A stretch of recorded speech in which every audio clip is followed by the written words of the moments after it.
कल जो 50,000 का भीड़ था जंतर मंतर पे, उसमें से अगर एक भी जन को ऑफ़र मिलता ना कि तुम 5,000 रुपया दो, 6,000 रुपया दो और तुमको नीट का क्वेश्चन पेपर मिलेगा, वो झट से उस टाइम वो क्वेश्चन पेपर खरीद लेता। प्रोटेस्ट, विरोध करना वो सक्सेसफुल कैसे होगा जब तक तुम्हारा दिल में बुराई है, तुम्हारे अंदर जब तक पाप है, तब तक कोई प्रोटेस्ट या कोई विद्रोह कैसे सक्सेसफुल होगा। चोर चोर से कैसे लड़ सकता है, एक चोर दूसरा चोर से कैसे लड़ सकता है। गवर्नमेंट बड़ा चोर है, और ऐसा कुछ नहीं है कि यूपीए गवर्नमेंट था तो ये सब नहीं होता था। अब छोटा सा गूगल सर्च कर लीजिए, यूपीए गवर्नमेंट में इससे ज़्यादा होता था, बीजेपी में भी ज़्यादा हो रहा है, यूपीए का तो और लंबा टेन्योर था, तो वो लोग के टाइम तो और ज़्यादा ये सब घटना हुआ है। एनडीए, यूपीए, बीजेपी, कांग्रेस का यहाँ पे बात ही नहीं है, यहाँ पे पब्लिक का बात है। और डेमोक्रेसी इंडियन सोसाइटी में फंक्शन नहीं कर पा रहा है। डेमोक्रेसी इंडियन सोसाइटी के लिए डिज़ास्टर साबित हुआ है। डेमोक्रेसी भारतीय समाज के लिए घातक साबित हो चुका है।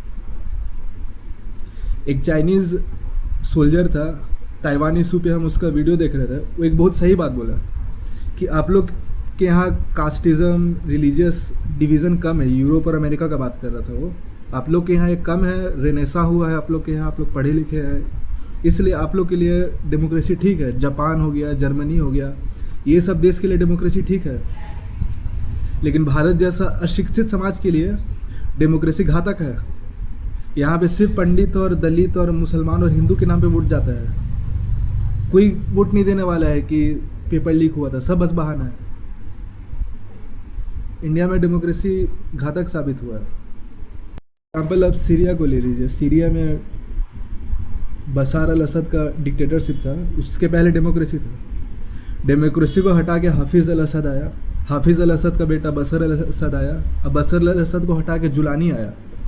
जुलानी सबसे कट्टर और सबसे डिक्टेटर इंसान है, अलकायदा का टेररिस्ट था वो, ISIS भी ज्वाइन किया था, और अभी और इस्लामी हुकूमत लेके आया है। अमेरिका और इसराइल का संरक्षण ना, मतलब सर हाथ है अमेरिका इसराइल का उसके ऊपर, और वो सीरिया पे राज कर रहे हैं। तो वहाँ पे डिक्टेटरशिप भी चल पाता है सीरिया जैसा जगह में। नहीं तो सीरिया में अगर डेमोक्रेसी लाइएगा तो हमेशा रायोट होगा, हमेशा वायलेंस होगा। अब मुझे दुख के साथ कहना पड़ रहा है कि इंडिया का भी वही स्थिति है, हम लोग भी सीरिया से कम नहीं है। डेमोक्रेसी यहाँ पे घातक साबित हुआ।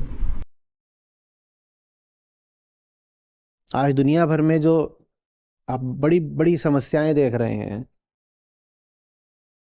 उनके केंद्र में जो देश बैठे हैं उनमें से बहुत सारे लोकतांत्रिक हैं। भारत में इतनी समस्याएं हैं, अमेरिका में इतनी समस्याएं हैं, और ये दोनों तो खूब गले मिलते हैं। ये सबसे बड़ा लोकतंत्र और सबसे पुराना लोकतंत्र देखो गले मिल रहे हैं, इतनी समस्याएं हैं। यूरोप पूरा लोकतांत्रिक है, इतनी समस्याएं हैं। बात वही है, बुद्ध को भी एक वोट, बुद्धू को भी एक वोट, सब एक समान है। जब सब एक समान होते हैं तो बहुत समस्याएं खड़ी हो जाती हैं।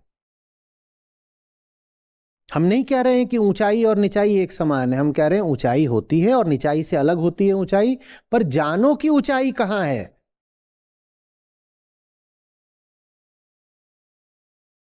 जानो कि ऊंचाई कहां है, और अगर जानोगे नहीं तो जो सबसे फालतू जगह होगी तुम उसी को सबसे ऊंची जगह घोषित कर दोगे। जो सबसे गया गुजर आदमी होगा उसी को कह दोगे, अरे गुरुदेव आपके चरण कहां हैं, लाइए लाइए चाटें।